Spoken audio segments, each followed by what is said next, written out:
Sure, I'll just begin the presentation. All right. Okay, so hey everyone. Let's begin with the zkVerify Builder workshop today. Starting with a small introduction, my name is Khushi. I manage DevRel and community operations for zkVerify and Horizon. These are the blockchains by Horizon Labs. I really love the part of developer advocacy, developer education, and creating technical content. And so far, I've educated more than 20,000 developers in Web3, privacy, cloud technologies, and things like that. And today, I really I'm very happy to be here and just want to, help you to build your first ZK Verify app. That is the first Noir application with the help of ZK Verify on chain and yeah, running on your machine. So, today's agenda is in different phases. We'll first begin with a very small revision from the previous session you already had about ZK basics and the use cases. Then we'll talk about the verification bottleneck and why ZK Verify matters.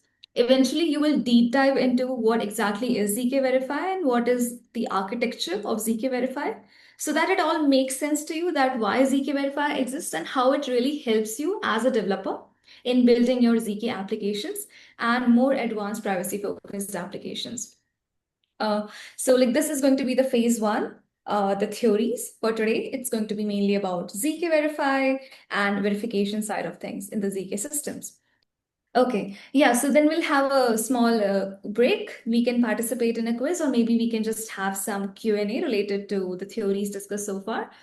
The second phase of today's workshop, like the majority part of today's session, is going to be about how you can build a ZK application with the help of ZK Verify, and all the hands-on part follow along. You must have cloned the GitHub repository, and you must have already seen there are a lot of directories and a lot of code right there. So in this session, we'll be building it step by step in phases, so that whatever your experiences with ZK development or maybe development in general, so that you're able to catch up and get everything that works under the hood. Yeah, so just doing a small recap. The intro for ZK. ZK is again a cryptographic protocol that lets the prover convince the verifier that some given statement is true without revealing the entire information. So in one line, if you want to understand ZK, it is you prove without revealing.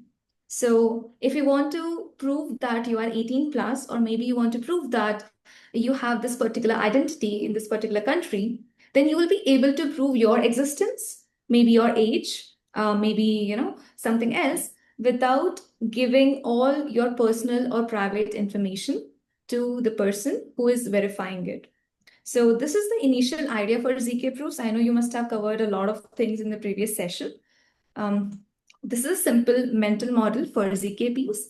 So you have two main parties that you really need to understand, like in terms of differences and why they are important. So first we have this prover. Prover can be any entity that is responsible for sending proofs. So it's like they are responsible for sending proofs. Second, the prover is the party that raises a claim. Like for example, if I, want to do a certain particular like age verification, or more like income verification or things like that, then me who is trying to claim something, who is trying to prove something, is going to be the prover. And the system, it can be through computation or maybe any other party, it can be the verifier who is going to make sure, cross check if my claim made was correct or not.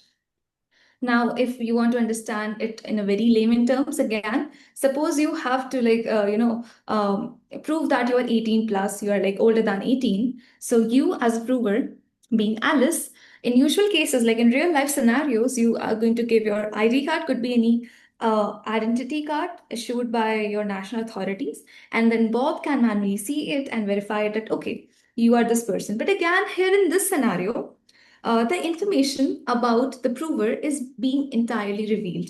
Because in the ID cards, you can have your name, your age, your addresses, the ID card number, and things like that. So it has a lot of attributes which we may not need to share to the verifying party. Because again, it does not make sense. You're only verifying your age and not any other parameter, right? But again, if we try to, see this manual setup, this real life scenario in terms of ZK proofs, then what Alice can do as a prover is she can give any masked ID card to Bob, and Bob can verify through the masked ID card. So, for example, here Alice has to verify that she's 18 plus. So, essentially verifying, proving her age. So, in this particular manner, this masked ID card can actually contain only her year of birth or the date of birth and hide all the other details like maybe addresses, the ID card numbers, or things like that. So this is a way of selective disclosure. That is, you're only disclosing the information which is required and hiding the essential ones, which can be like, which you don't need to reveal to the entire system. So in this particular setting, this can also be like considered as ZK proofs in a real life scenario. So, in short, if you want to understand ZK, it is I know they know, but I don't know what they know. Now, the three formal properties that you essentially have to understand about ZKs is that one is completeness, second is soundness, third is zero knowledge. So, completeness means that both the parties, suppose if me as a prover is trying to give any claim, then there could be like two scenarios, right? My claim could be correct and my claim could be incorrect. So either it's like I'm legit or maybe if I'm a fraud. So if my claim is correct, then the verifier will always be able to verify my claim. And it's like an honest prover can always convince an honest verifier. Whereas in the exact same opposite, if I'm not honest, if the claim is incorrect, or if I'm a fraud party, then the verifier will never be able to verify my claim. So it's like they will always reject my claim, like they'll be able to go through it and they will always reject my claim. They won't give it, a positive verification that this proof was accepted. And in this entire setting of proving and verifying, no information is ever revealed to the verifier beyond the validity of the statement itself. So the verifier will either know that you're 18 plus or you're not 18 plus, but they won't actually, know what your exact personal details are, or maybe what the other details related to you are in terms of private inputs. Why do ZK proofs matter? Again, in terms of personal privacy, computational outputs, data legitimacy, and there are a lot of use cases that make ZK proofs a lot important. Okay. So one could be to preserve your personal privacy in terms of proving your age or private voting. Other than that, you can have ZKs to preserve the business confidentiality. This AI model thing is basically for ZK ML and verifiable AI context, for IP and consortium learning, for proving the computational outputs, for data legitimacy, and verifying the user or system behavior. So these like a couple of use cases you must have already, understood in detail in the previous session. So I'll be jumping straight to the ZK system architecture. Just a quick question to everyone. Do you do you already recall how does a ZK system look like? Like how does the proving party work? How does the proofs are created and proofs are sent? So if you can give me confirmation in yes or no, I'll explain this accordingly. Is there anyone that says no, basically? We have one no. Okay, so what I'll do is I'll try to keep it brief in terms of theories, because again, we can also have context related to what was already done in the session one, but okay. So in terms of a simple anatomy, we have a prover and a verifier that we talked about in the previous session. Now, if you want to understand it on a technical level, like how this proving things work, how this verification things work, on the prover side, basically, you have two types of inputs that you provide to a ZK system. One is secret, second, one is private, that's secret, and second is public.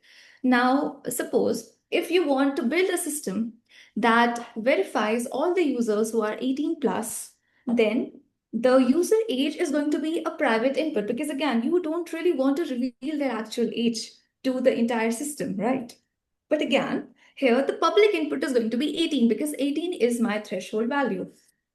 Second example, I want to build a system where a ZK system where it can verify if a particular person is eligible for a loan based on their transaction history or their financial capabilities, more like how much they earn and how much they spend. So suppose I have a parameter that the people who have a salary maybe of more than $50,000 can only get this particular loan, whereas the people lesser than this particular salary will not be able to get loan. Now again, this can be implemented in a ZK system in a very nice manner. So here, your salary has to stay private. You don't really want the system to know all about your bank statements, your transaction histories, and the transaction volume, but you essentially want to make sure that you can get the loan. You want to verify it. So your salary, your paycheck is going to be the secret input here, but the public input is going to be the threshold value that I said, that is $50,000. So this is how it can work. Now, in the Magic Square program that we did in session 1, you do not have any public inputs there. It's entirely on the secret inputs, that is the private inputs, and we'll come to that, like how that system works and how the things are being evaluated. Now, then with these inputs, you generate the witnesses. Now, witnesses basically contains, the combination of these public inputs, private inputs, and all the intermediate values that may lie between these. And this is basically used for arithmetic computation. So it's like, suppose my salary is $60,000 a year and the threshold is $50,000. Now here's a difference of $10,000, right? There could be some other mathematical relation that circuit might require in terms of some other ZK systems. So in those cases, these witnesses are generated, and the way you do it is going to be through it's like pretty simple in OR, so we will do it step by step. Now, second important component other than these inputs and witnesses, the ZK circuit. So ZK circuit contains it is basically a mathematical representation of the entire logic for your ZK system in terms of code. So for example, let's take an example. You create a program, suppose you create a program that calculates the sum of all the even numbers and odd numbers in a particular range, A and B. So it's like you have created a software or a program which can calculate the sum of all the even numbers and all the odd numbers separately between a given particular range. Now, this is the verbal logic, right? It's like I just gave you that, okay, what the system is doing, it's calculating the sum of even numbers and odd numbers, or maybe prime numbers or composite numbers. But if you are a developer, you want to think like a developer, then what is the logic implement here? So it's basically you traverse through each numbers. Suppose my first number is 2, 3, 22, 23, things like that. So in order to find the even number, you basically do the mod 2, that is divide by 2. If the remainder is 0, then it's even. If not, then it's odd. So what happened here? We converted a simple verbal logic into something which could be, mathematically derived in terms of this is a logic, and then again back to the code, which will be used in the computation. So that is literally something the ZK circuit works. So ZK circuit, it is a mathematical representation of your ZK system logic in terms of code. You have written NOR circuits previously, and again, NOR is a very easy way to write some simple circuits. Now, you feed these witness and circuit to a proving backend. In the system that we'll be building today and built in the past is Barrett-Berg. So Barrett-Berg helps you, by giving you a proper proving backend. That is, you can run it locally on your system, the simple server, and it generates the proof taking these two parameters.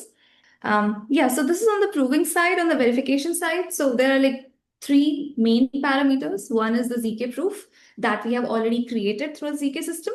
Second can be the public inputs. These are optional, but again, these can be taken in by the verifier to ensure if the proof was generated correctly and just to check verification against the generated proof.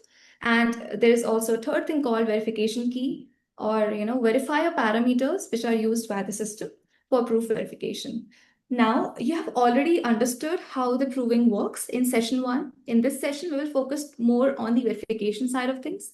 So just know that the verifier, no matter if it is the on-chain verifier, like on a blockchain, like zkVerify, or the off-chain one, like you're using BB Verify on, on your system with Barrett and Berg. So that is the off-chain verifier. Now, what the verifier returns it returns, a binary result, more like true or false. So it's like I sent a proof, verifier is going to check it all. It will either return true, that is, accept that the verification was done, it has been accepted, or reject, more like, okay, this verification is not possible. There could be potentially some errors, or you need to send the proof again because it was not verified. Now, just sharing it in text so that you can understand what are the components of a proving party. So it's secret inputs, public inputs, witnesses, circuit, proving key, and proof. From the verifiers, and we have proof, public inputs, verification key. Like these public parameters again, only applicable to some cases, like stars, and then the result, that is a binary decision, whether it's accept or reject. So again, it's super simple. You'll be able to memorize it all once we do the hands-on stuff. So that again, it will make sense to you. Again, for the ZK circuit, as I mentioned, it is more like a mathematical description of a particular computation. So for example, if you're building two different ZK applications, one is for age verification, second is for private voting.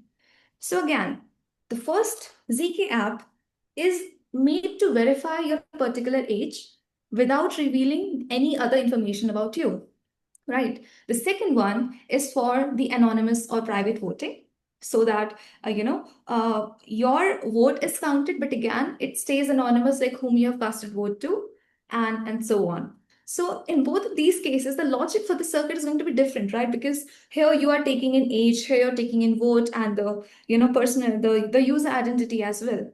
So the ZK circuits, that is the mathematical logic behind these two, is going to be very different. And again, ZK circuit, if you just see in a NOAR application, so circuit is basically a file that contains the code, which basically leads you to, leads you to the working of the entire ZK system. So it's like the code that helps you to establish the mathematical logic for ZK system, and then essentially it helps in creation of ZK proofs, and then it can later also help in the verification of it. So yeah, that's simply what circuits are. Again, this is for Noir, so I feel you already have done it. Now let's talk about the verification bottleneck. Khushi, can we have one question from the audience? Yes, please. Thanks, I appreciate it. I don't want us to lose context. Now, with the circuit, isn't the circuit in all the systems we're going to be talking about today, it's in what, ACIR bytecode, is that right? Yeah, ACIR bytecode is basically the intermediate representation. So what basically happens is, like, we write the main dot. Oh, okay, so you can complete your question, then I'll answer it. Sorry. So the answer is yes. Yeah. Did I understand that correctly? Okay, so like definitely there's one thing called ACIR, that is intermediate representation. So what basically happens is, when we write a circuit, circuit is more like, consider a C++ program where you have written some logic for with conditionals or loops. Now in C++ or Java, what you do is you basically compile that code so that you can check if there were any syntax errors, grammatical errors, or things like that. Now, circuit, ideally, when you see it in Noir, it contains a piece of code that contains the ZK system logic. Now, when you compile the circuit, what basically happens is, the Barrett basically checks if, the Nargo basically checks if the code written was, the syntax was correct or not. And when it is like proven that, okay, the code is correct, it's all working nicely, the syntax is accurate, the ACIR notation is generated. And what basically happens then, like when we want to generate the proofs, we use that ACIR, that particular bytecode, in order to do it. So yeah, again, that intermediary things definitely occurs, but again, after the compilation of it. The ACRI bytecode plus the inputs generates the proof. Isn't that right? You have to have the inputs. Yeah, witnesses. Yeah, witness. So it takes in witness. Witness again formed through the private and public inputs. And both of these, they make the proof. Thank you. All right, so I feel the basics are pretty much clear for everyone. Now let's talk about the verification bottleneck, because again, here is how things get interesting. Yeah, so so far, from all the use cases, you must like already feeling that okay, ZK proofs not entirely magic, but again, somehow they work like magic. Like if you tell it to a 5-year-old that you can prove things without revealing them, they would still be amazed. Yeah, so ZK proofs are being generated everywhere, and again, they will be generated everywhere, whether it's about finance or maybe anything related to AI or other use cases. But there is a very big challenge when it comes to ZK proofs, especially on the verification side. So if you verify these ZK proofs on Ethereum or L1 chain, it is very slow and expensive. And why on-chain verification matters is because you cannot let a centralized authority manage the proof verification. Again, like think about it. See, we talk about more ZK is basically for privacy and security, right?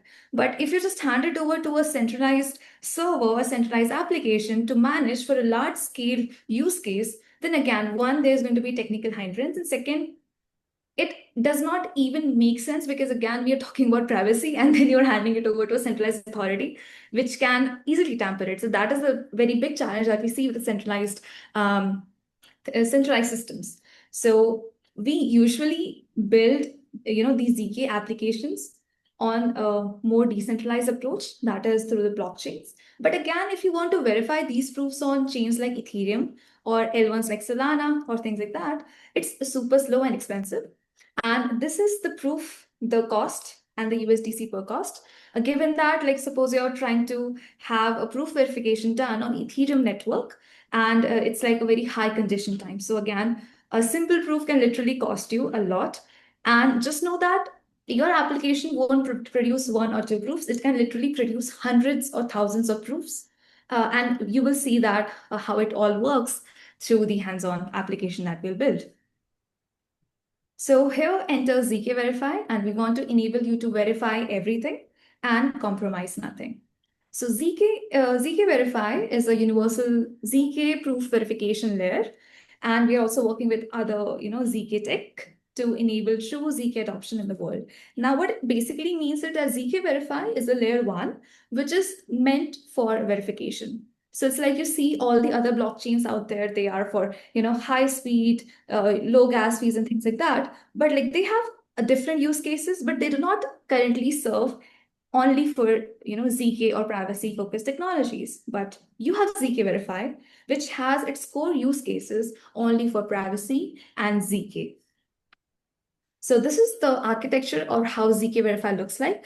Now there are since you all already understood that there are two components in a ZK system. There's a prover and there's a verifier. So provers, they send proofs. Okay, so you can have ZK apps that can send proofs. You can have ZK rollups that can send proofs. You can have ZK ML that sends proof for the ML systems and things like that. But again, on the verification side, what basically happens is that verification is super expensive on chain. So zkVerify provides you much affordable or a cheaper verification, faster verification. And again, since zkVerify is chain agnostic, so it's like suppose if you have your application on Ethereum and you have your ZK in it. Now you're not able to verify things on Ethereum and it's not very developer friendly. So what you can do is you can keep your application while on Ethereum. You just simply use zkVerify for the proof verification, and the attestation, that is the receipt of the proof verification, get posted on Ethereum itself. So your chain stays on chain to the native blockchain that you like, and zkVerify just makes your verification super simple.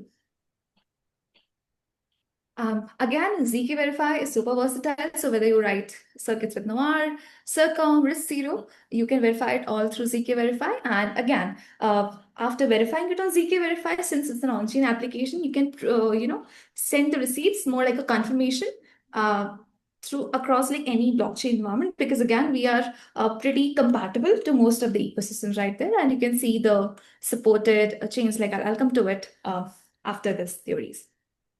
So if you're wondering that technically how zkVerify verifies the things, and that to like different proof types. So what basically happens is that we have respective verifier palettes in the entire zkVerify system. So it's like suppose today we'll be sending the ultra honk proofs through Noir. So Noir basically gives you the ultra honk proofs. So once you send that proof to zkVerify, zkVerify has the ultra honk palettes as a verifier. So those palettes have the verification code that runs against the proof that you will send along with the other parameters. And again, once it's verified, it's going to aggregate all the receipts, and you can post the attestation on any blockchain later through with the help of smart contracts. So it's super simple again, and it's very developer friendly. You will just know it today that it's just simple one zkVerify SDK and your things are done. This is like a developer workflow, but again, let's do one thing. Let's cover it when we do the more hands-on thing. So you're going to have the proof generating systems here. So it's going to be your magic square program written in Noir, which is going to generate a proof. Now you will send this proof to zkVerify as the verifier on chain. Now once the verification happens, you will get the hashes and the proof receipts that okay, the verification occurred. Then we will be writing a smart contract so that we can post those particular receipts to our on-chain environment, that is on Ethereum Sepolia. We are using testnet for today, and again things like that. So this is all will be experimental. Now, talking about the zkVerify features, it's versatile. We have like good ecosystem advantage, and again, it's very efficient because the proof verification is not taking hours; it's being done in seconds, and that too very developer friendly, even if you are a beginner. And again, versatile across different proof types and different environments. And we are also adding different types of verifiers for different specialized proofs. So like EZKL is maybe for AI, and ML more towards verifiable AI, like how you can verify if an agentic system or if the AI system generated the outputs in a correct manner, like having the verifiable model inference. So we have Lichtron is maybe for ultra fast client side proving, and ultra hunk again, the Noir thing that we'll be doing. Again, these are the community stats, and this is our traction, just a couple of numbers. This is what the zkVerify ecosystem looks like. So again, we have a lot of infra partners. We have integrations across a lot of proof senders, proof generators, and different blockchains. And essentially a lot of applications across infra, gaming, private voting, and other use cases. Now, let's quickly talk about what use cases should concern you, because again, if you're here, you really want to build something with zkVerify, because again, all the knowledge should not go in waste.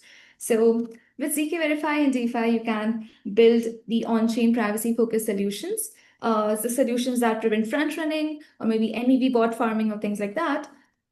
In terms of identity, again, age verification, private voting, KYC, or digital on-chain identity verification, things like that. In terms of AI, again, verifiable AI concept, agentic AI following the right rules, again, verifiable agentic AI, and protecting the private info inputs while using AI. In gaming, anti-cheat, proving the fairness of a game, because again, a lot of games are based on randomness, but you really want to make sure that the randomness was not tampered, and it was not done manually by the system. So in order to make sure that the randomness factor was legit and provable in a gaming system, you can use zkVerify or any sort of ZK implementation right there. So we can take a small break. Maybe let me ask here people if they actually have a question of the presentation until now. Hi, I was wondering, you mentioned that it's cheaper and faster. I understand the cheaper part because the on-chain computation is expensive, but don't really understand the faster part. Like the verification on-chain is just a single transaction, and it seems like going through zkVerify ends up adding like an extra step, and then you have to wait for like an aggregation block to finish. So why is it faster? Okay, so one mechanism could definitely be about the aggregation, because even like when compared to a direct blockchain environment that is not made for ZK, and then comparing zkVerify with it, the verification is comparatively faster because again, what happens in zkVerify is when you submit a proof, you do not wait for it to be verified and then wait for the aggregation receipt to come. So what happens what it does, it sends, it raises more like a request towards a particular aggregation batch. Like I'm having a proof right here. Let's raise, a request with the aggregation batch. So like when the proof is verified, it gets automatically posted. It does not wait for the proof to be verified first and then posted on the batches. So this essentially makes the things faster if you compare it to the other blockchain environments. And because all these proofs verification is like aggregated, posted on the Merkle roots, and then that is like the joint attestation is posted on the on-chain network. So like if you are using a smart contract, and that is like a additional step. Like if you're using your apps on any of the blockchain environment, then you can simply post it there to make sure that, okay, your proof was verified and it was settled. But if you only talk about the ZK system, so like we have our own blockchain network, so it gets simply posted there. So you're saying that, if I understand correctly, it's faster, not necessarily if you do the verification on chain, but if you have to do a verification step like off chain through some other provider and then use that to do your proof, or? So basically, there's a very big difference in terms of off-chain verification and on-chain verification. zkVerify primarily supports on-chain verification, and that is something we'll be doing today. Like faster, let's do one thing. Let's try to do it hands-on, then it will make sense to you, and then maybe later you can try it with some other chains, trying to verify the proofs right there. So I hope it will make sense practically when you see it in all action. That is what I can say. And if you want to dive deeper, so I can share the docs. When you have time, just go through it on how the attestation occurs and how the aggregation occurs in particular batches. Okay, thanks. Yeah, I have another question about connection to Ethereum. So this kind of use case that you outlined when the proof is verified on zkVerify and then you attest on Ethereum, then you don't have to pay the verification cost. So my question was, what is the type of bridge that you use to move this on-chain attestation from zkVerify chain to Ethereum blockchain, and what are the trust assumptions of this bridge? Because if you, for example, have to trust your single entity that takes this data from one blockchain to another, then kind of this defeats the whole purpose of a ZK proof if one person can just, say in the end whether the verification was correct or not. Okay, so there's like one thing. We do not send it to Ethereum or any other blockchains for the trust factor. The proof is entirely verified on zkVerify itself. Now the context is that if you're using any on-chain application, again, it's going to be on mainnet or testnet. It could be on Ethereum-based Arbitrum. Now the context here to post the attestation there is that I sent a proof through an on-chain app. Okay, I paid the gas fee in the BFI tokens for the verification, which is very cheap. The verification is done on zkVerify. Now you want your application to verify it. So because again, it's an on-chain stuff, right? You can post a proof on-chain on any Ethereum network that, okay, the verification was done, the proof was generated, and this is what the application generated out of it. So it is used for that context. And again, it is done through simple smart contracts.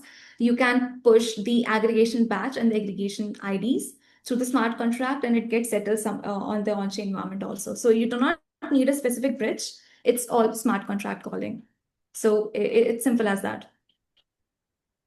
Okay, so if I understand correctly, if my use case is, for example, I want to use a ZK proof to unlock some funds on Ethereum, just theoretically speaking, and kind of I want to maybe give somebody money if the ZK proof is correct, then I cannot reliably use zkVerify to cut my costs to doing this, because in the end I have to come up with an extra infrastructure to move this verified proof from zkVerify to Ethereum. Is this what? No. See, you're not sending proofs from zkVerify to Ethereum. That is what I'm trying to say. Okay. So Yeah. what you are doing is, okay, let's take a very realistic example. Suppose you talked about funds, right? Suppose you have to like unlock your funds, and that requires some sort of ID verification. Okay, because again, ZK cannot, I don't see any use case in direct funds moving, but suppose you created a vault that requires a biometric or maybe an ID verification. You use ZK ID, like a ZK system there. Now what happens if I go there, I submit my credentials, a proof is generated that will be sent to zkVerify to verify that okay, this was done and for the on-chain verification.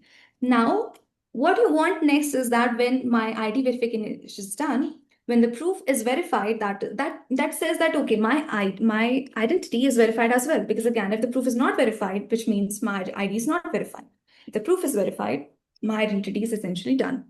Now, what you can do next in this step, what happens next in the step is when the verification on zkVerify is done, it sends an attestation, more like a receipt, that gives you the, more like a proof that the verification was already done and it's all good to go. Now you essentially want your application logic to know that this verification was already done. Else, like, how will it know? Like, how will that ID system know that the proof was sent, it was verified, if they don't get any attestation or any receipts back?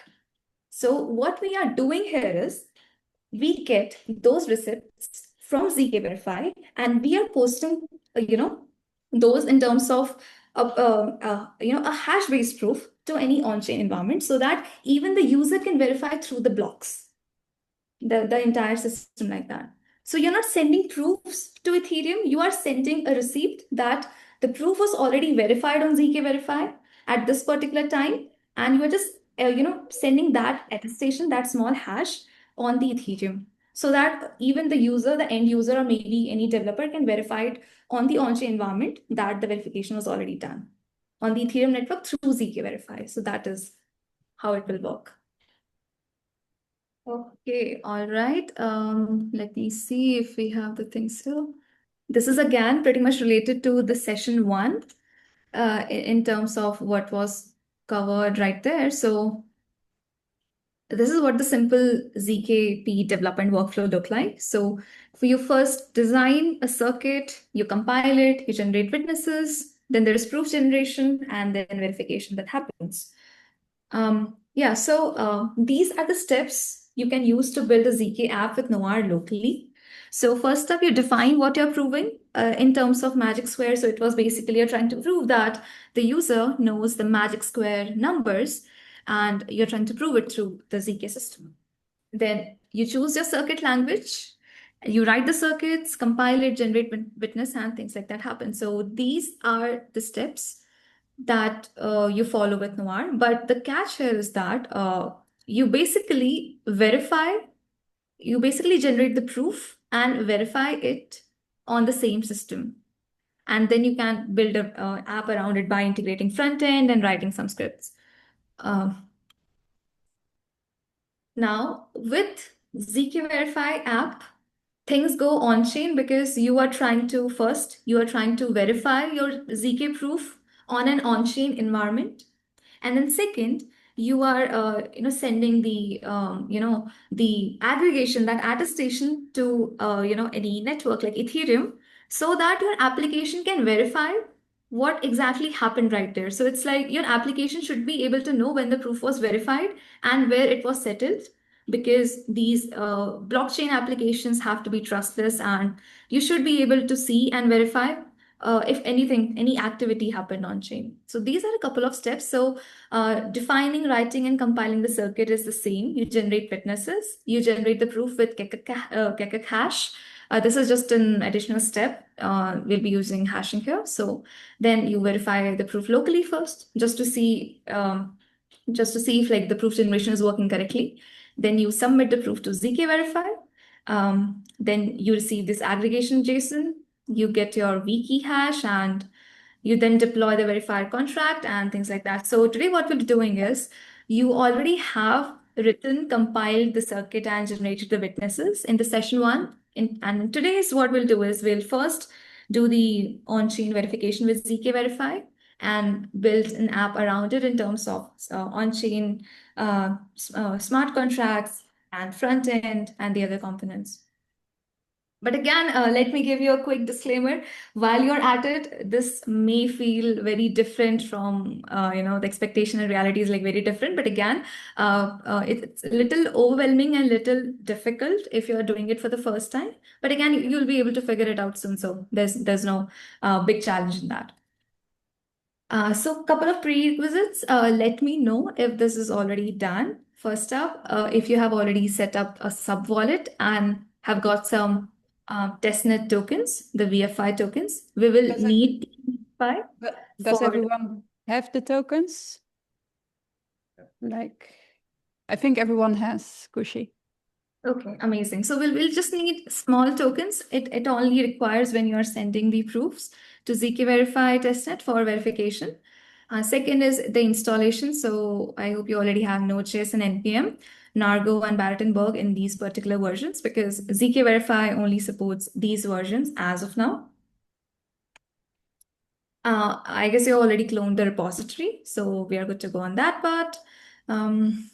Now let's do the hands-on follow-along workshop. So I hope you're ready. I'm not able to see everyone entirely due to the screen share, but again, okay, no worries on that part. Okay, so let's recap on like what we'll be building today and like what it exactly looks like. So you at least have some expectations set out of this session. So first up, you already know that you have written the magic square circuit. So again, it is a n by n grid of numbers where every row, every column, and both the diagonals add up to the same number. So you can take this example, and even while testing, you can simply Google the magic square numbers, and you will get similar numbers like this. So it's a good ZK example because again, the numbers stay completely private while we verify if we know the magic square numbers or not. The proof only claims I know a valid arrangement, nothing more than that. And then again, verifying the proof tells you that the prover knows the magic square without ever seeing the actual bit. So it makes a very decent, problem statement in terms of making a ZK app. So you can run this system among a group of 10 friends or like 20 friends, 30 users, ask them to enter a magic square number. If they fail, it means that the proof will not be generated, and again it's not verified. But again, if they know the magic square number, it's more like the Alibaba cave example. So if you know the Alibaba secret phrase, you will be able to enter the cave. But if you don't, you'll not be able to enter. So this is what the front end looks like for now. So in this particular area, you can input your numbers, you can validate the square, and then you can generate and verify it. And while we do it, we'll be able to see the progress of like what has happened.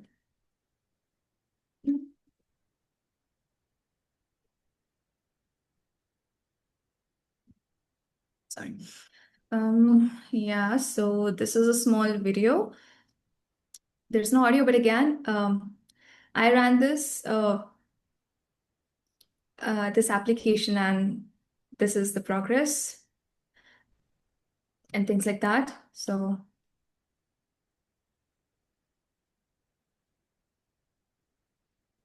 Can you tell us what we are seeing on the video, or is it not important?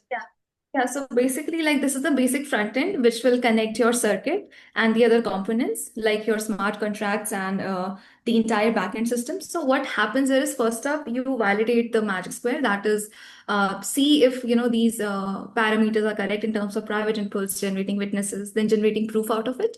Now the on-chain part kicks in when you connect to zkVerify and submit this proof on-chain. It is included in the block. You wait for the aggregation ID, that is a receipt that confirms the ZK proof was verified on zkVerify, and then you settle that aggregation receipt on the testnet. So this is just like how it will look like on your machines, and these are the interfaces where you can actually verify those hashes with your wallet addresses. Because again, your on-chain activity will be directly linked to your wallets. Okay, so let's do the step one, since like it's a 3-step process from now. So first is going to be verify the Noir circuit with zkVerify. Let's head over. So please come over to this particular folder. We have this ZK workshop repo. In the workshop, you'll be able to see this magic square folder where you can find the main.noir. This is the entire circuit that you already wrote in the session 1. You have Nargo file, you have the prover.toml file. Now, first up, what you can do here is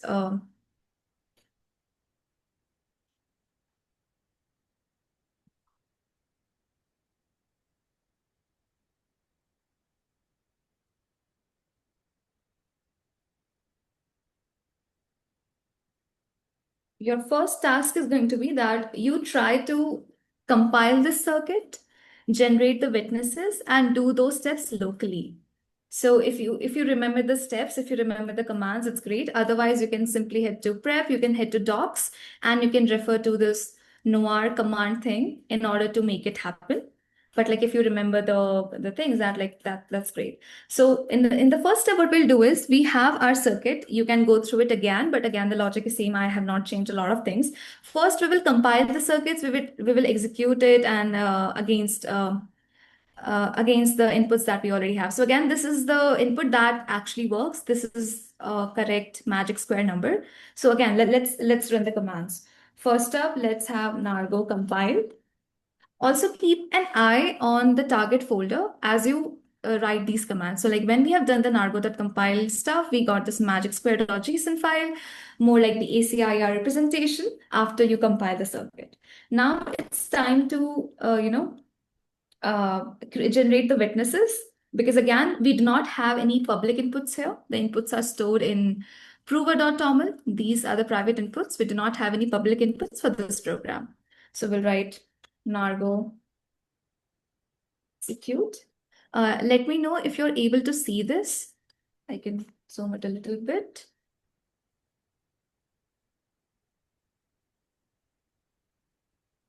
So do we Are you want, able to see? yeah, are we wanting more zoom in? Or did people join maybe the session that they can see? Again, if I zoom it in more, then I won't be able to see the code. Yeah, no, this doesn't work. You can zoom out one more. Like, okay, so everyone. This is too big. Yeah. Okay, so if you are like not able to see the commands, you simply come to this prep folder, come to docs, and please go through these noir commands. So you have to follow these commands in sequence. You can also follow this documentation side by side. So in case you're not able to see the things clearly, I got you covered with these commands. So please head over to this noir commands.file and you can follow these steps. All right, I'm closing it for now.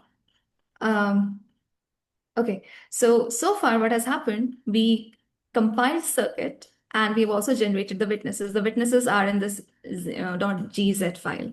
Now, the third step is going to be creating a verification key. But here, we need a particular kekak hash before we generate the verification key. So it's like when you generate the verification key normally, you can leave this on a machine. But again, for zkVerify stuff, you need the kekak hash. So what you can do simply is you simply come to this noir command file and you can simply copy this code. I'll give you the structure on like what parameters are here. So first up, we have VV. VV is for Barenberg. Write VK is like you're telling the backend to write the verification key. Now, this is basically your input where you are taking this ACIR, that is magicsquare.json, from the target folder. Now, output is going to be stored in that this -o is basically to denote the output directory. So output will be stored in the target folder itself. And in the end, you have this Oracle.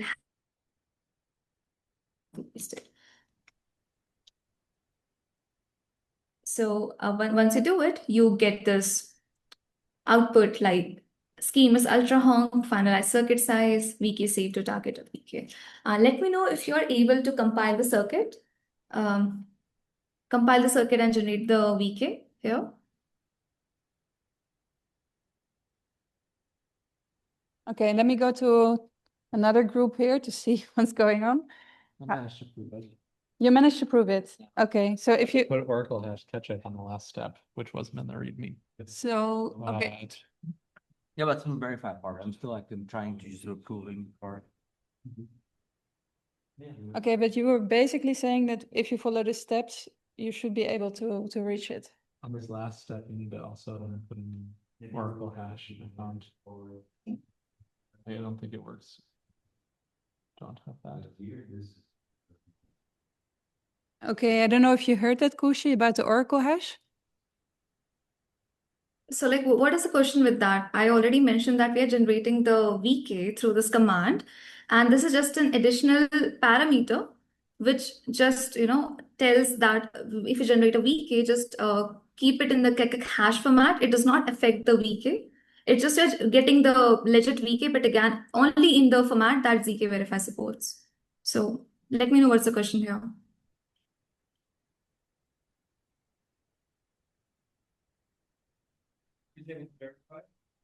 Yeah, you have to put Oracle hash check on the actual verification like you did on that proving step. Otherwise, it'll fail.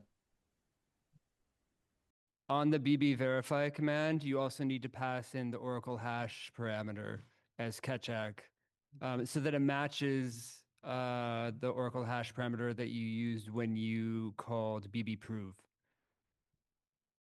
Just a minute.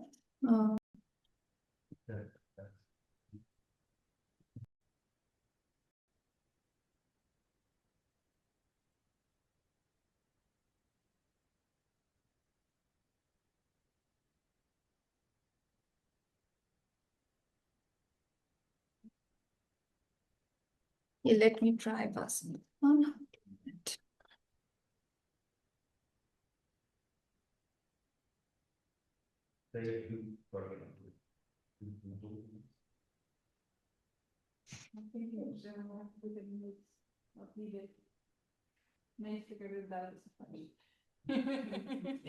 Yeah, good catch.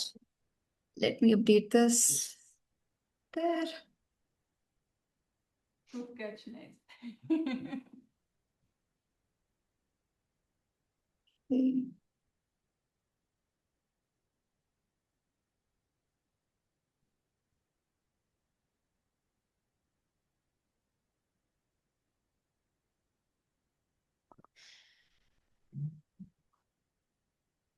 Yeah, thank you for explaining. Wait, sorry, that was me.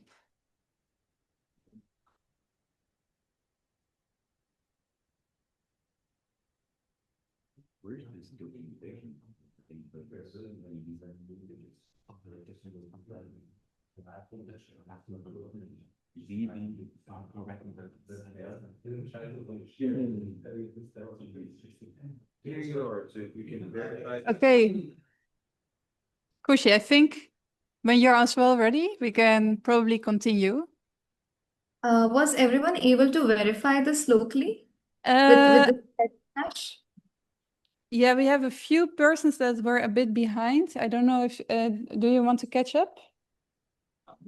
Like, how many people do we have who have like already done it? Just need the head count. I think we have around 6 people that have it now.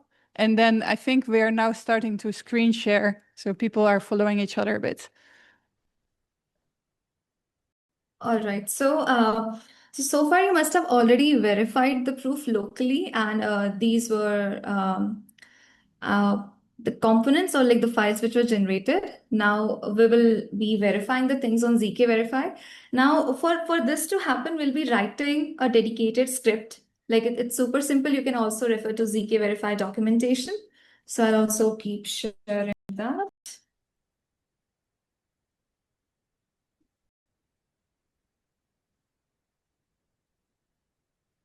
Okay, so first up, you come to this workshop repository. Let's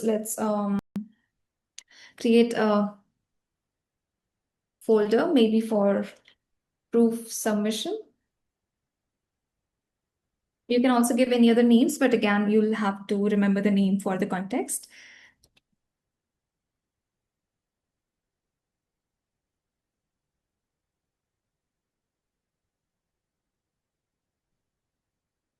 Now here, let me come to this documentation. Generating proof with zkVerify. So here, so this is a particular page that is getting started zkverify.js. What you do is you first initialize a simple npm project, and these are the commands. It's simply npm init Does everyone have access to this page, or? Let me share the docs again. So what you can do is you can simply come to this fourth document, which is exactly this zkVerify and contract.md. You can also copy these commands here. So they are provided for you. So it's the fourth document, zkVerify and contract for these steps. Everyone able to see it?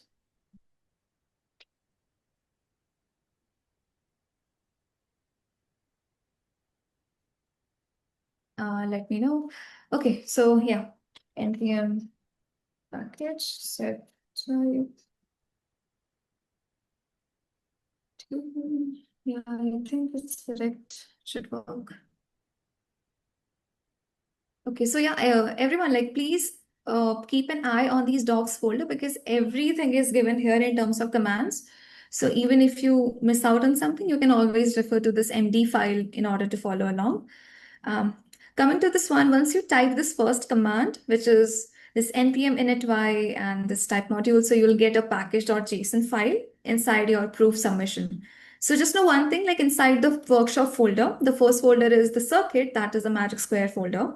Second one has to be for proof submission. In this folder, we will write the script, which will help you send the proofs to zkVerify, a network for verification. Now we'll install the zkVerify.js. And we'll also install .env because here you will be required to, have like enter the seed phrase for your wallet so that the proof submission can take place smoothly on chain.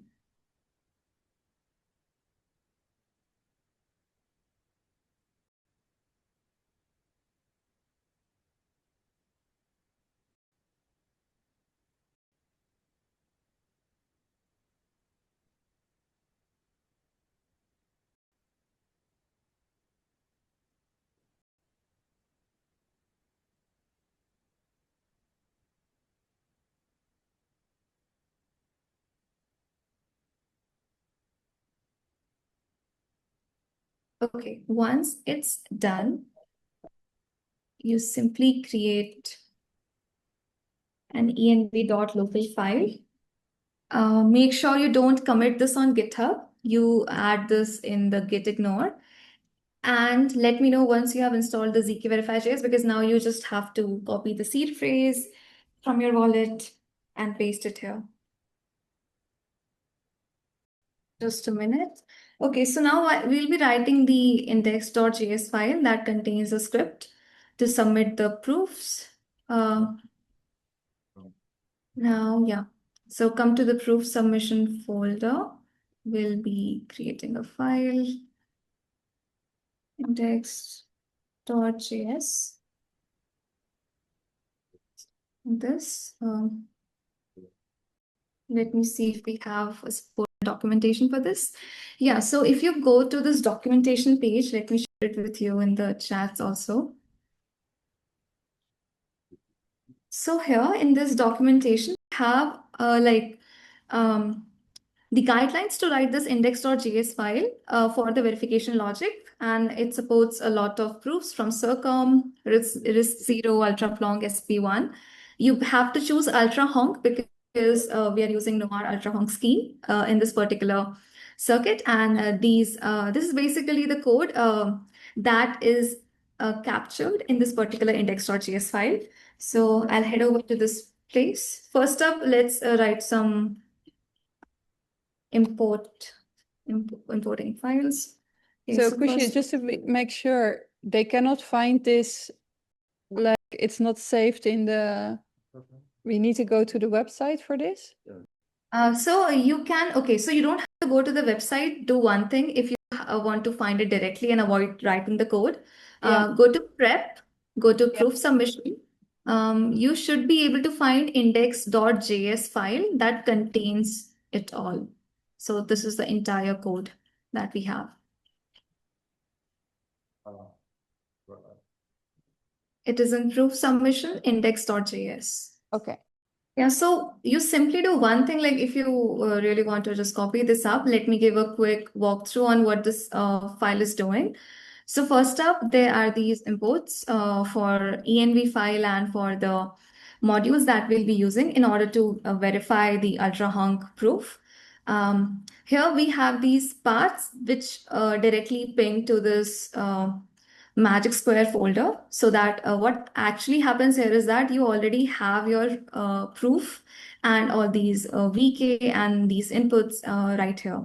So this script is going to fetch these particular files in order to send the proof to the zkVerify network. Now this async function main, we established the session with zkVerify Volta network first.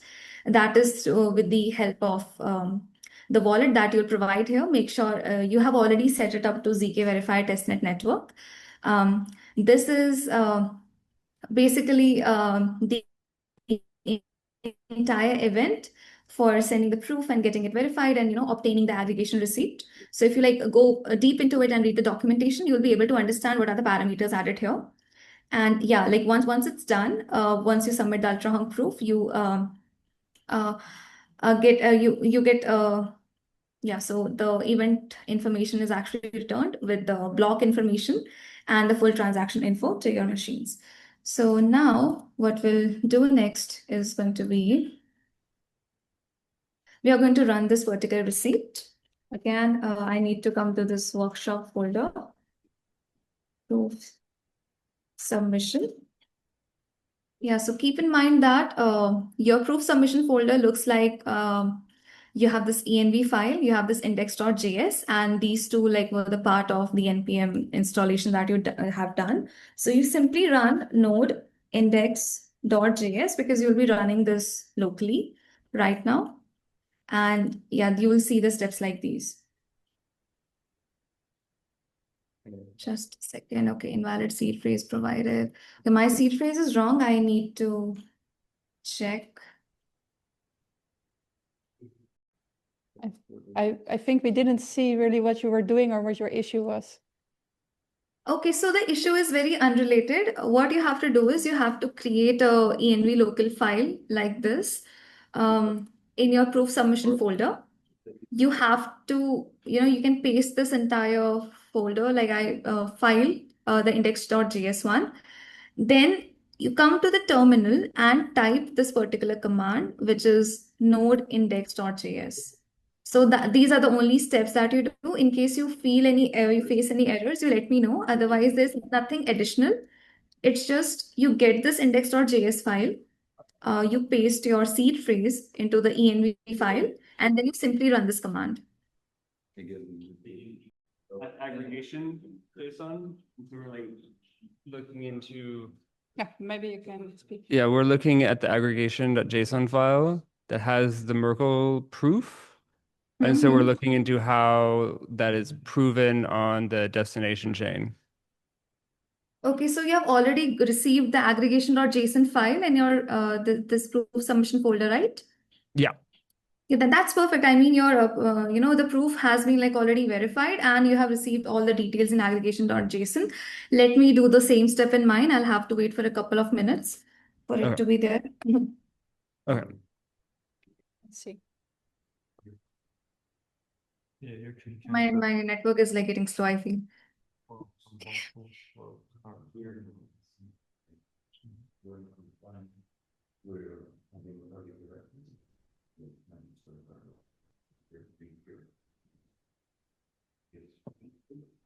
Yes, I should be able to see it here in a couple of minutes.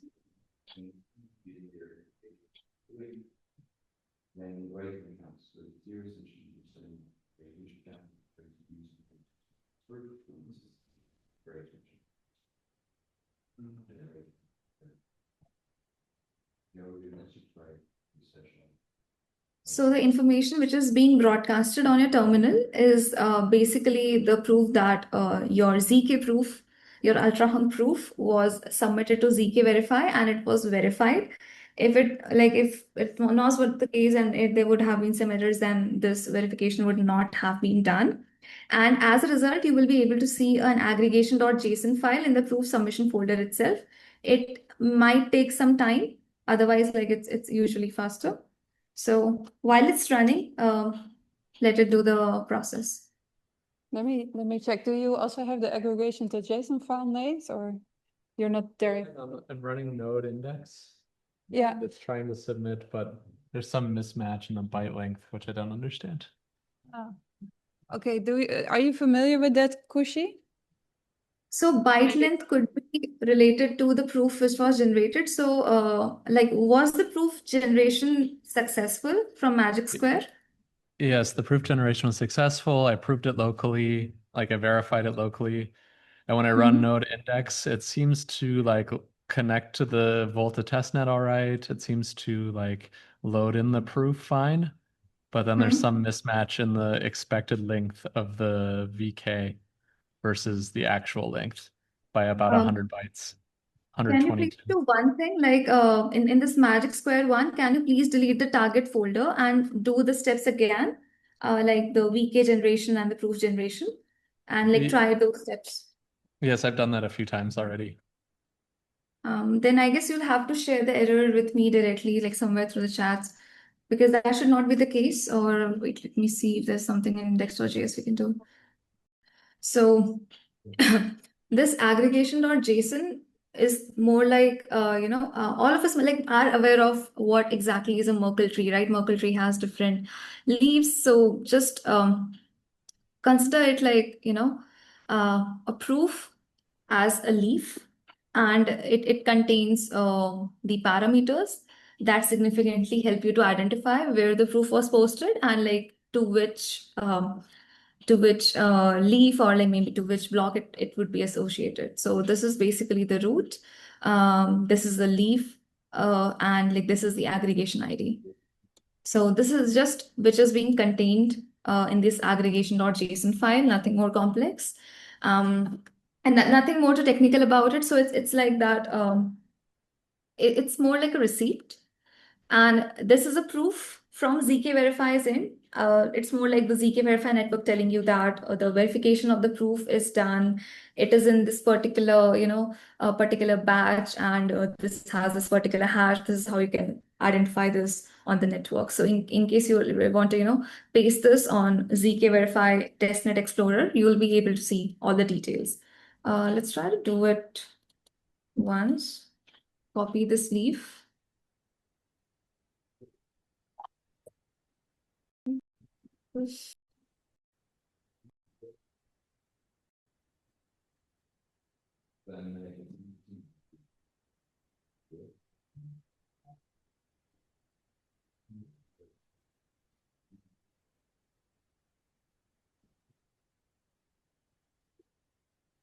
Okay, I'll have to put this root.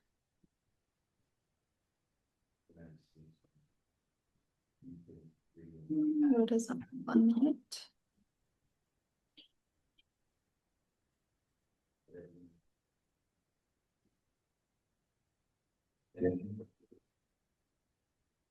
I guess it's down right now. So there's some issue with the subscan site. It's not able to find anything.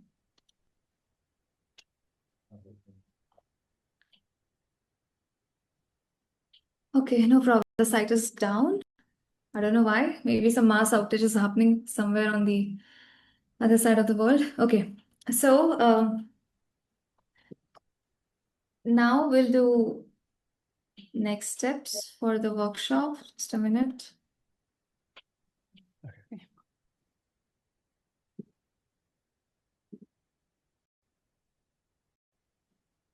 So we have already done the verification of Noir circuit with zkVerify so far, and you have already received the aggregation.json. So it means that the proof that you generated locally is already being verified on the zkVerify network. Now you have to do the on-chain verification with a Solidity contract. It means that zkVerify already verified your proof, and now you have to post this aggregation, this aggregation receipt to the Sepolia network. Here we are using Ethereum Sepolia. So what is basically happening? What's the main reason behind it? Because your application does not know that the proof was verified on zkVerify. So how do you let it know? You basically post that receipt, that aggregation.json information to to Ethereum Sepolia through the smart contract. And through that purpose, through that process, your application will be able to know that, okay, the proof was sent to zkVerify, it was able to verify, and the receipt is like settled on Ethereum or networks like that. Okay, so this content is little outdated. Let's jump into. Okay, so now when you come to this prep contracts, we basically have two contracts right here, and we'll be deploying these on Remix. Remix like for the simple deployment. Okay, so how many of you already have ETH Sepolia, like the faucets on Sepolia network? Yeah. Yes, I hear yes. Okay, so like here we have two simple contracts. Again, the context is right there.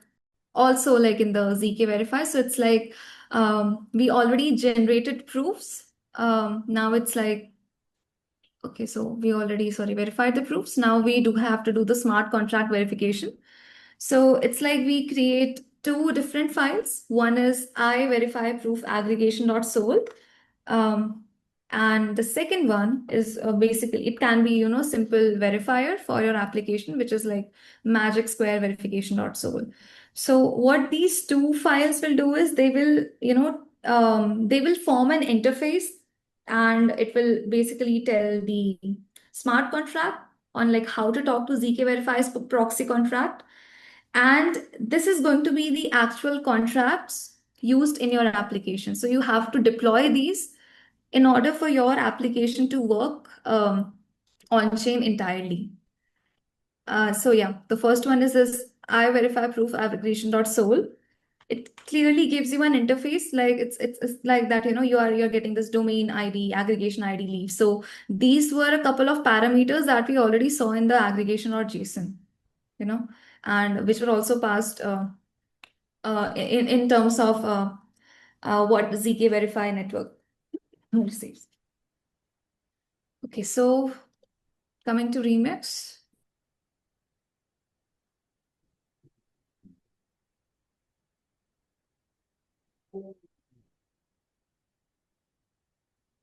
We check the network. Yes. Decent enough. Okay, so I have this I verify proof aggregation.sol. You simply keep it. And the second one is magic square verifier.sol. Be mindful of the version here. We are using 0.8.34. Other contracts are written here.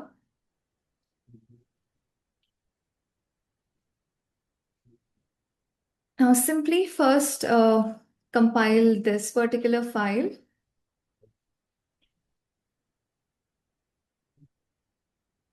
I verify proof aggregation.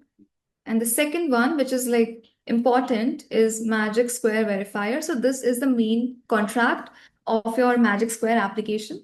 You simply have to compile it first, and then you'll try to deploy it. So let me know if you are there on Remix and you have already seen the contracts.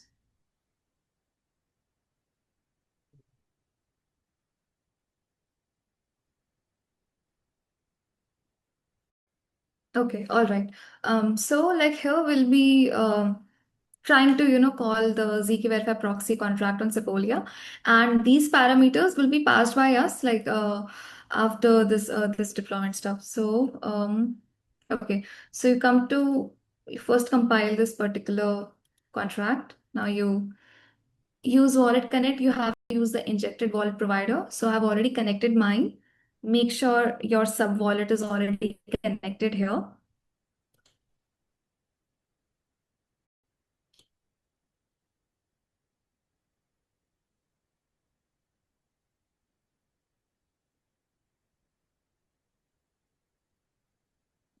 And also please cross-check the network which is selected on wallet. So you first select the Ethereum Sepolia network on the wallet, and then you simply connect it with the help of Wallet Connect or injected providers.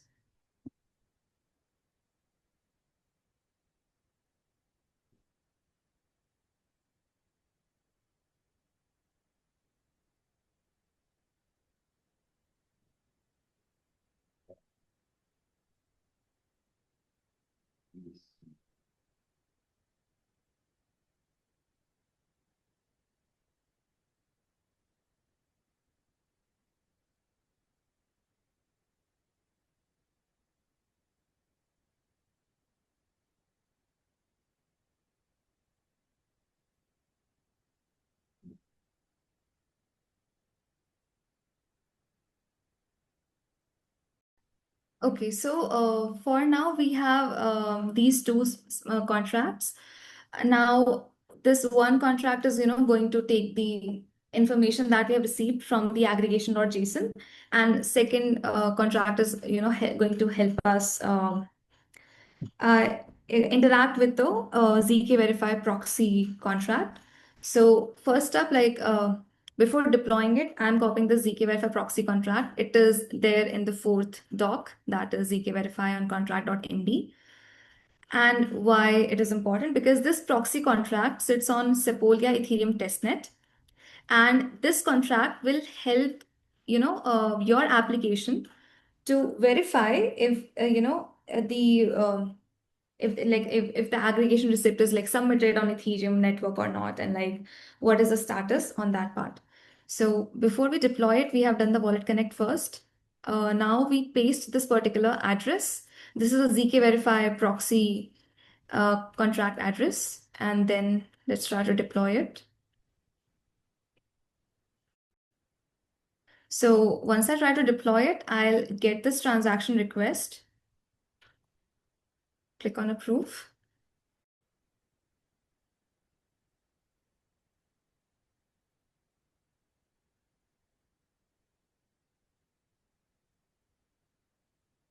Okay, so contract was deployed. It's checking explorers for your registration.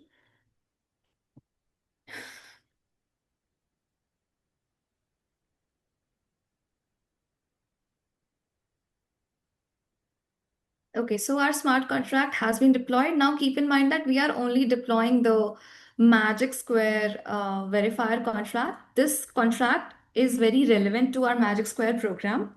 First. Second, this contract is going to interact with the zkVerify proxy contract to give us the confirmation if the verification was done on zkVerify and the verification receipt was posted on the Ethereum Sepolia network. So this contract call is literally happening for the application to understand, and to get the confirmation if the proof receipt was actually sent to the network. So this contract is entirely for that use cases. In the previous step, we have already done the verification from zkVerify, so that is an entirely different phase. The smart contract one is an entirely different one. It's solely for the app to understand whether whether the Ethereum network received the confirmation receipt from zkVerify. So now we are going to interact with the deployed contract. It's super simple. So we have it deployed. Click on this one. You select a particular function, we can click the check hash function.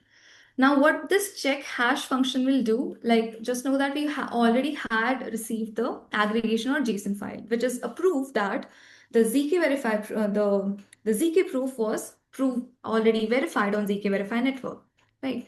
So this contract, through this contract, we can actually cross-check if that confirmation receipt was also posted on Ethereum network. So first up, we'll simply come to this aggregation.json. Let me see if we have all the things right there. So leaf aggregation ID is this one. Okay. I have domain ID as 0. My Merkle path, I guess it's just going to be this empty array. Next is leaf count, number of leaves, 1, and leaf index is going to be 0. So I will be verifying my proof receipt against this contract. So let me call it once, and the output is bool true. So this contract also returns only true and false. Now, if the output is bool true, it means that first we were able to send the Noir proof to zkVerify. Second, the zkVerify network was able to verify the ultra honk proof that we sent to it.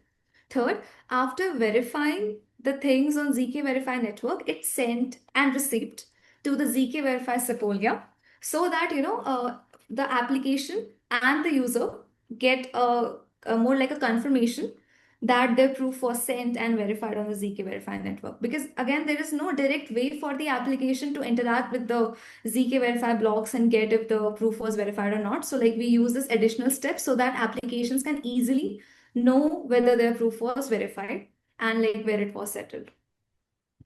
And yeah, so we have like literally completed. And now this true means that our proof was verified. The attestation was sent to Sepolia and the confirmation has been given to us.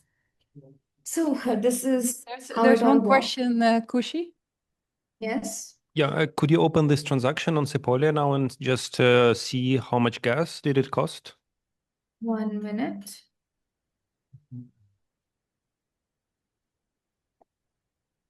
Wait.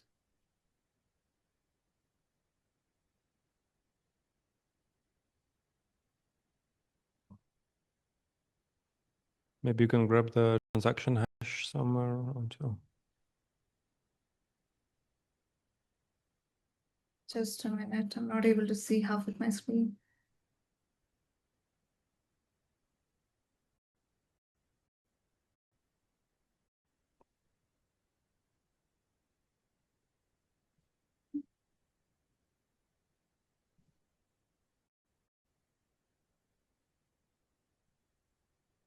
You remember the URL for, I guess it's, yeah. No.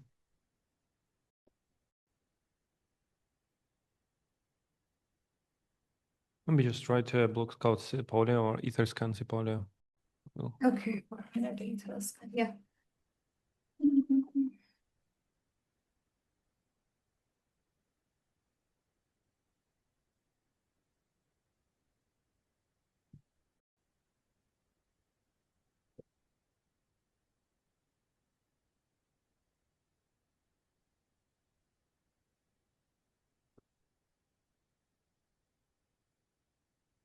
yeah, because I know that if you were to submit this proof to the on-chain verifier that basically is produced naturally by Brautenberg, then it will cost it will be quite expensive, cost around 2 million gas. So I'm just curious what's the order of magnitude that you can save money by introducing this extra trusted layer of zkVerify. Okay, 1 minute. I'm sharing this contract address with you because maybe it is slow from my end. I've shared here.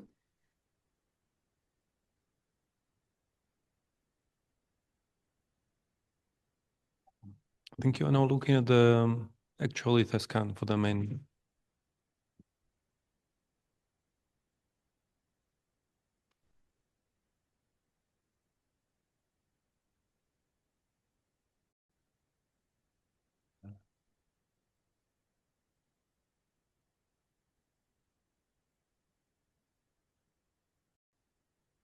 I'm having troubles with the internet at my place. Yeah, no, I think this is the etherscan the from the mainnet. Maybe try to open in Sepolia, like just type Sepolia etherscan and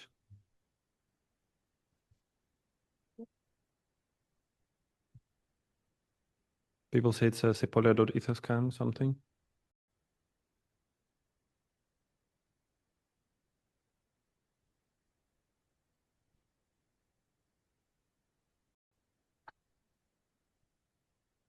Just a minute, I pasted this.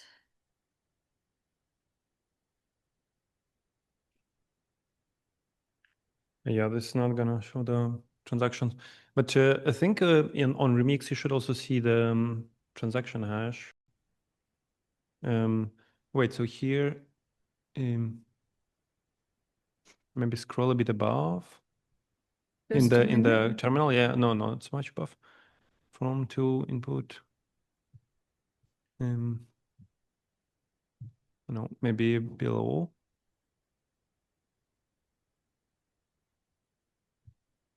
Yeah, that's weird. Doesn't show.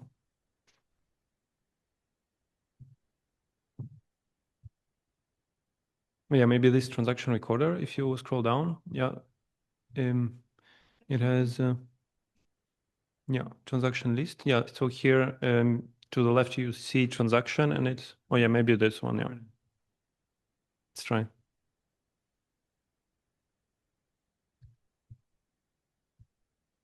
Or maybe you just copy it. Maybe you can just copy to the left the transaction hash. Yeah, this one. Wait, I'm just Let's try. dropping it here so you can explore it after this I'm not session. in the Zoom anymore, so.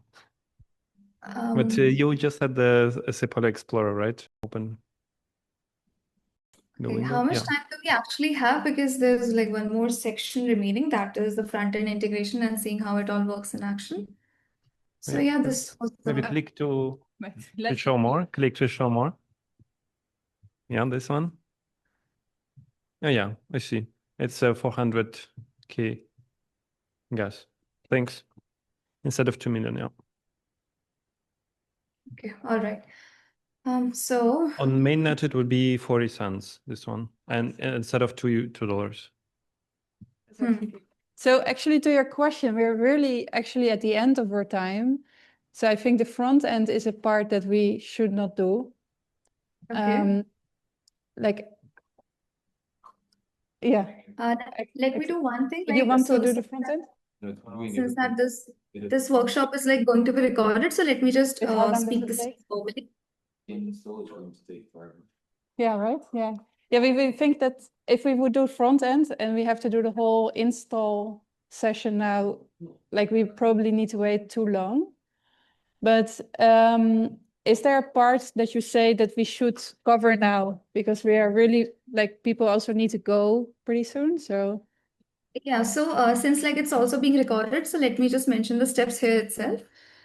We have pretty much covered up everything that was proof submission to zkVerify network and the verification. The contracts have been provided here. The last step is that like you already have completed the entire ZK app now. You have the circuits, you have the proof being generated and being verified on chain. Now what you need to do is you need to create a proof lifecycle through a front end interface, more like where you have a front end where you can directly take user inputs, and on like one button click you can get the proofs verified, and you should be able to see whether the proof was settled on chain and what all happened with it. So if you visit this front end directory, you have the front end components right here. Now components simply contains the UI code. In the pages, the important stuff is with the API. So here we have three APIs, which is prove, submit, and verify.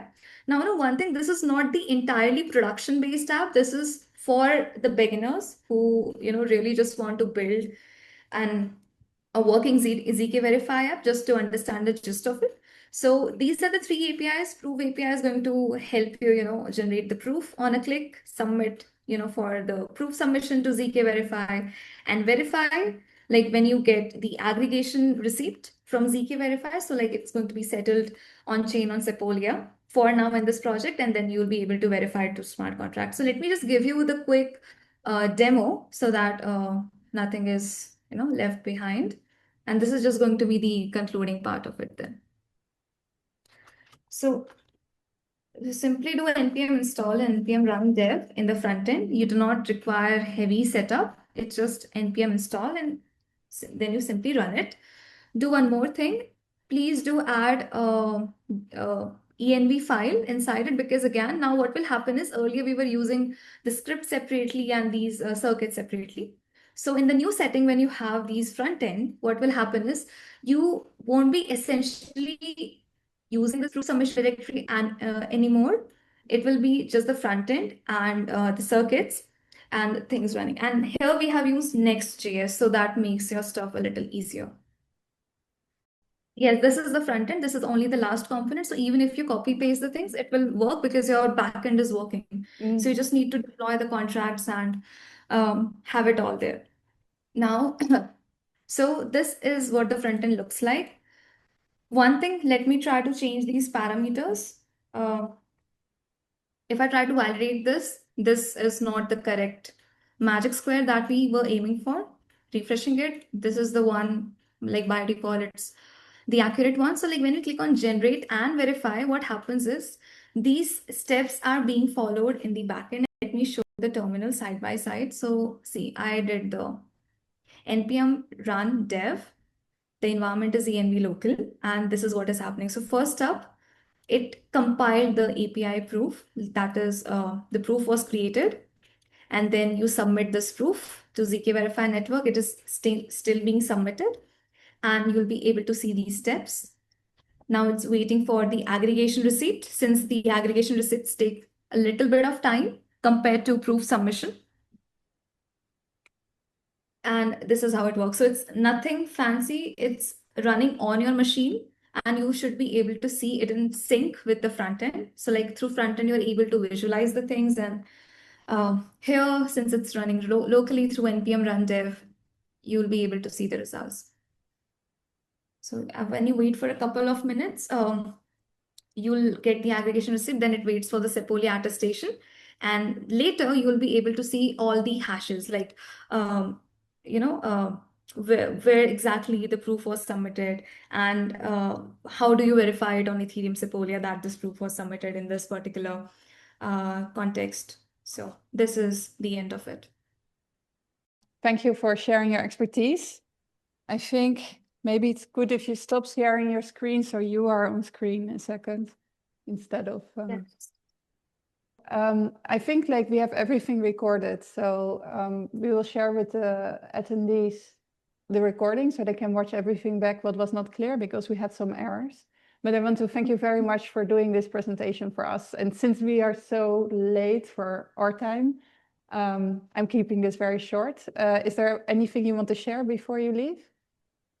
No worries. Let's do one thing. So, like, first up, it's great that the session is recorded. Everyone, like, I request you to please go through the recording, because, I have like taught a lot of students about the ZK workshops and things like that. So it's very overwhelming for the first time, but like it takes some time and some practice to settle. So please go through the recording. Second, I'll share the presentation with the organizers so that you can have a look at the resources. We also have a lot of resources with us, like our builders TG group. So in case you want some help with your first ZK application, feel free to reach out to us. And yeah, it's like 1 a.m. at my place. So yeah, pretty late for me too. So thanks for having me. Well, thank you so much, and well, sleep well then as well, since it's so late. Sure. Okay. Bye-bye.